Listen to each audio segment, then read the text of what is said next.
নমস্কাৰ মোৰ ছাত্ৰ-ছাত্ৰীসকল আজি আমি ইংৰাজী letter C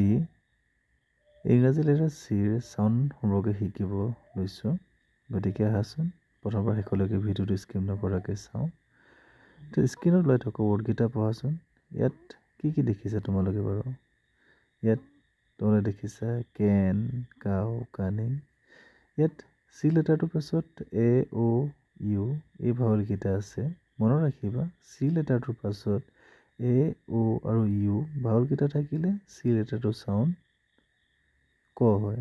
for example came come cars এতিয়া তোমালোকে স্ক্ৰীনত ওলাই থকা ৱৰ্ডকেইটা পঢ়াচোন ইয়াত কি লিখা আছে চেল চিটি ফেঞ্চি এতিয়া এই ৱৰ্ডকেইটা মন কৰিলে দেখিবা চি লেটাৰটোৰ পাছত ই আই আৰু ৱাই এই লেটাৰকেইটা আছে এতিয়া মন কৰিবা চি লেটাৰটোৰ পাছত ই আই আৰু ৱাই এই লেটাৰকেইটা থাকিলে চি লেটাৰটোৰ চাউণ্ড চ হয় for example acid ice cream cyclone etc. Please give a like, comment and share my videos. Thank you for watching this video.